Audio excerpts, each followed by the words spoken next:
Hello everybody and welcome back to part 37 of Let's Play Skyward Sword. In the last episode we got into the ancient cistern and we got lost, but we figured out how to get through the first room in the dungeon. And now we have a small key, so let's go ahead and use that. So not dilly or dally, let's go ahead and jump right in. So there we go. This is going to be the temple's mini-boss. And we can see it's a long, hollow, carved-out room inside this statue. Very intriguing. So, I'm recording this right after my last Let's Play episode. As I kind of do with all these episodes, honestly. I kind of do them like 5 in a row, or 10, even like more than that. But hold on, let's read this. Master, I've taken the liberty to confirm that the door is located at the uppermost... The door that's located at the uppermost section of the statue. The lock is unfamiliar to me. A door is long. Okay, yeah, located at the whatever. I didn't read that right, but you guys were able to read it. The text was there long enough. Anyway, so I was kind of tired and groggy last episode. I'm hoping to fix that. I actually took a little coffee break. It took me like just took like 5 minutes just kind of get my head cleared and all that. But yeah, let's go ahead and fight the mini boss. As you see, is a more powerful version of a Stalfos. So yeah, target lock, Stalmaster. This is an elite captain of the undead soldiers. When provoked, it has the ability to strike with all 4 of its sword-wielding arms. I recommend inflicting damage when the slight gap presents itself and as it readies its swords to attack. So just like before, we can still parry its attacks. But right now, it just kind of acts like a regular Stalfos. But yeah, right now it's not any harder than a regular Stalfos. Just do that. Oh, its arms just clipped back. But now it's got 3 swords and a battle axe, or 4 swords and a battle axe, I think. So yeah, we have only 1 area to attack now. Still the same. When it charges its attack, there's a small little gap. Like right there, you can thrust to get rid of that. But it's honestly not too much different. Now we just have only 1 direction to attack rather than 2 like the other Stalfos. And it's pretty lenient on the timing. Oh, he has a 3rd eye. Also, I think the thrust works every time, so don't worry about that. Also, that's kind of funny. Trips on its own head and dies. Yeah, that was one of my favorite mini bosses in this game. The only downside I see to it is that it doesn't have that much more health than a regular Stalfos, so it makes him pretty easy to kill. And there are only 2 of them in the game. Sometimes kind of wish there was like a way to refight the mini bosses. Like, you can refight bosses, but you can never, like in the other games too, you could kind of refight the bosses. You can never refight the mini-bosses. But you got the whip. Attached to the end of this whip is a strange glowing sphere of light that can latch onto various things. If you see something you can't reach, target it with a Z and swing the Wii remote to snag it with your whip. Snap! So there we go, we got a new item. A whip. But yeah, like Ocarina of Time 3D added like a boss battle mode where you can refight the bosses, which I think was a pretty cool idea. Some of the bosses in that game are neat to fight again. Let's use our whip right here. Should yeah, unclog the faucet. Yeah, like mini bosses like the Flare Dancer, Iron Knuckle, and Dark Link, you never fight them again, which is a bummer. Like, sure, some mini bosses reappear as regular enemies, like the Lizalfos just kind of appear as regular enemies. Oh, the pillar was blocking our way. This wall. But, and like in Wind Waker 2, like, the Dark Nuts just kind of appear as regular enemies. Although the, Dark Nut captains do not appear again. Once you beat them, there's only 2 times where you can fight them, and if you beat them, well, they're done for, forever. And you have to beat them in order to progress, so there's no not beating them. But anyway, look for the key that lies beneath the earth. Well, thanks. How do I open this door? Find the key. Based on the patterns we've seen so far, I believe the key mentioned the stone marker is the key required to unlock the device ahead of us. So yeah, I mean, this is no different than any of the other areas that we had to do. Oh, I didn't... Oh, sorry about that. Didn't mean to go here. Anyway, here's like a second floor. I don't think this is gonna prove to be of any advantage to us. Yeah, it's just way the heck up here. What happens if we fall down? Oh, we can't actually move. I want to see what happens if we fell in like that gap in between the statue and the wall. But yeah, now that we have the not whip. I was gonna say now we have the lever.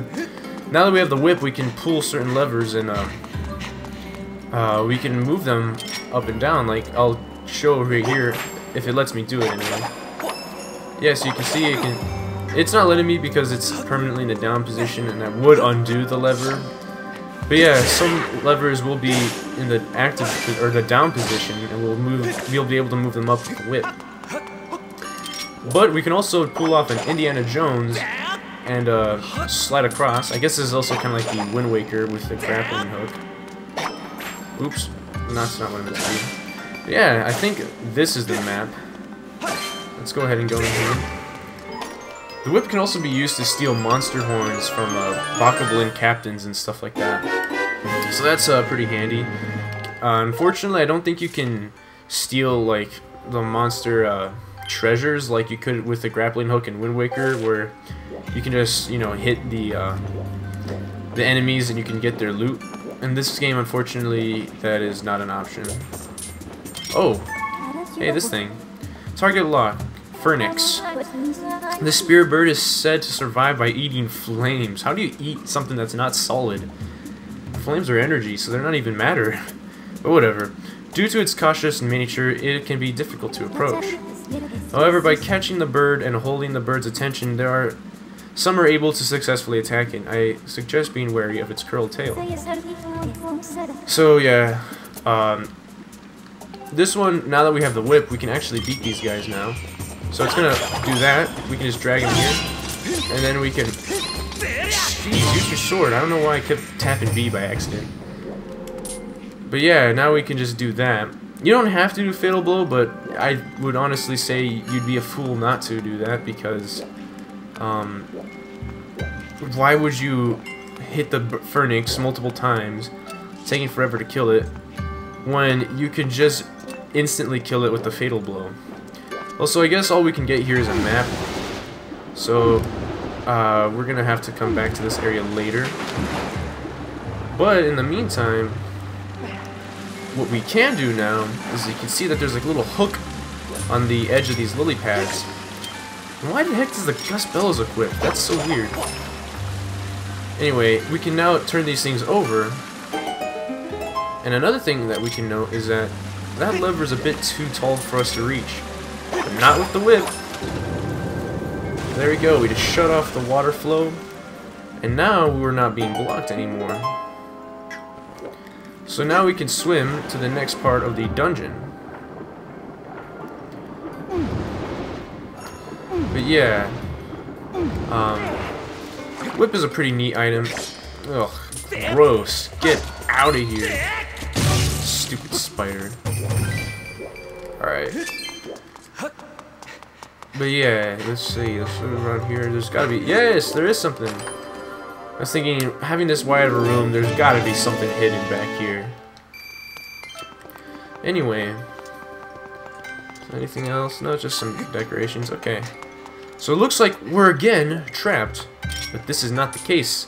The whip can go through the iron bars. And we can unlock the gate just like that. So I thought that was a pretty nifty use, although I don't know why they had double gates. Oh, what the heck? You don't want to get shot by that guy. There we go.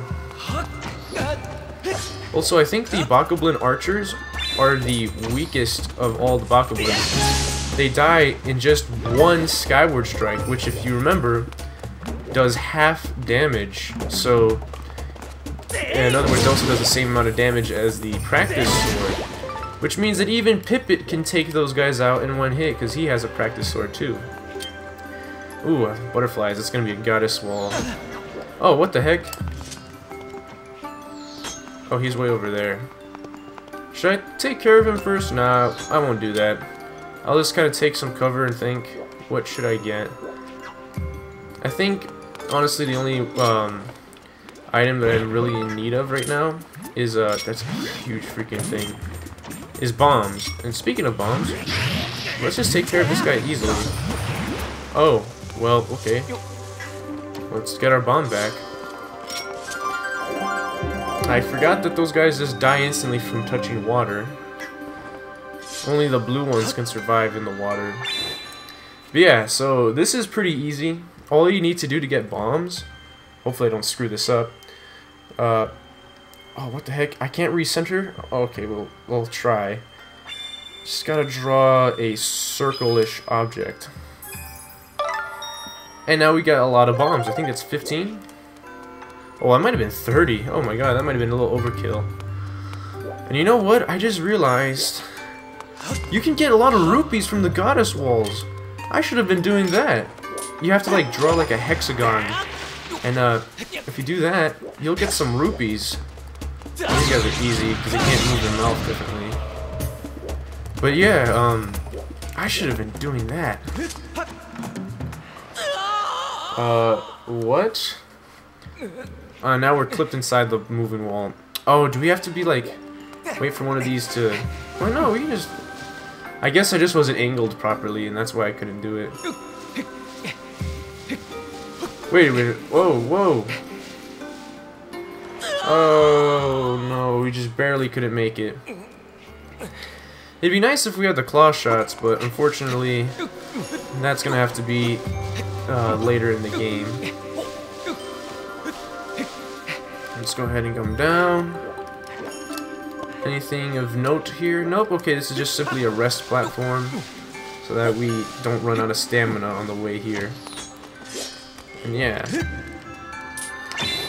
I don't know why, just killing these guys with one Skyward Strike is just very satisfying to me. It's like, they're so weak that I can kill them with great ease. Oh wait, hold up. I think, yeah, I can definitely get that. Huh? I can't reach it. Okay, well, I guess then we are supposed to go up here. Oh, I see. So, here we go. Let's kind of swing like this, and then... Ah, we needed more room, or more momentum. I suppose since while we're here, we can go ahead and take out that Skulltula. The rupee, I'll let it slide. You know what, let's stop and then angle ourselves so that we can get a full good swing. So, now, there we go, we just barely managed to clip on. And we're gonna have to come back up. Oh, there we go. Okie doke. And now we just have to swing for the swing for the vines. And I don't think that's long enough. This should be long enough. There we go. I guess it's not really vines, it's more like ivy, huh? I actually don't know really what that would be called. I'm not really much of a botanist. Cool, we got some rupees. Ooh, this one gave us more rupees. Anyway, let's go ahead and flush this toilet thing. It's funny how obviously it's flushing the water down. Which, you know, if you've ever seen a toilet flush or unplugged a bath drain, you know that obviously what's happening is that the water is being drained. But not in this case. For some reason, this is some like magical infinite water. You see, there's no pipes or anything that are leading into this place, providing this area with more water. Yet it's being constantly sucked down. Another case of me being too nitpicky. But yeah, we're just gonna go and flush ourselves down the drain. All drains lead to the ocean. Or in this case, they lead to hell. Which is kind of what this area is. So, yeah, that's kind of the theme here. It's supposed to be like a kind of an Eastern representation of heaven and hell. Very interesting. But yeah, hopefully your fish was a good fish, because you know when you're flushing it down, it might not go to heaven. might go to fish hell. That was not a good joke. But yeah, these things are obviously anywhere that has spiders is obviously hell. Oh, the Skulltula flipped it for us. How about that? How kind of it. And just because I hate them so much, let's go ahead and just get rid of this last one. No! Oh my god. I don't know why I guess I tried to just be fast by stopping it as soon as possible. Ooh, rupees? Wait, oh shucks, it's like on top of this thing, huh? Ah well, I don't need them that bad. But let's go inside here. And we're going to see whatchamacallit, another utilization of the whip that I think was pretty cool, the way they kind of teach you how to use it. Target the Bokoblin, and we stole the key off of him. Pretty neat. So yeah, you can do that to other Bokoblins that have the monster horns. I think I said that already. Yeah, so he's gonna get mad and he's gonna shoot us through the gate. But we can just, oh, what the heck? The Skyward Strike doesn't go through? I thought it could. Nope. Okay, I guess it doesn't. Let's just go across. And we're gonna get a very eerie look into what this Underworld is. And yeah, this definitely looks like some sort of hell. I mean, just look at this. And there's actual bones there. Like, how many people had to have died here? Master, I have some important information that I am certain you will want to hear. There's a large treasure chest in the area. I can see that. There's an 85% probability that it contains the key that will open the door we observed at the top of the stone statue. Thank you. I guess that was kind of useful. There we go, die. And let's take that because we need some hearts. Yeah, let's go ahead and look in here. So yeah, we can get a look at the chest. But we can't really see much more than that, unfortunately. We just kind of get a little tease as to what this area is, because once we go back into this pipe, we're sent straight back up. Whoa! And here we are again. Well, not again, this is actually a new area, but you'll see what I mean when I say again, because this gate is actually something that I was observing earlier in the run, just a few moments ago actually. Yeah, now we can finally pull this lever, and yeah, we'll be back in the area where I fought that one Phoenix. So yeah, here, you guys definitely recognize this place now, right? Yeah. Anyway, so let's go ahead and save. And it's only 18 minutes, so it is a little shorter. But you know what? I feel like the next few tasks are going to take some more time. So I think this is actually a good stopping point for now. So yeah, thank you guys very much for watching this episode of Let's Play The Legend of Zelda Skyward Sword. And in the next episode, we'll probably be able to get through, like, about all the way up until probably like 90% through the dungeon.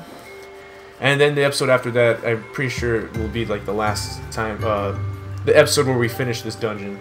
So yeah, that's my projection. Let's see how correct I am or how wrong I am. But yeah, until then, we'll find out later.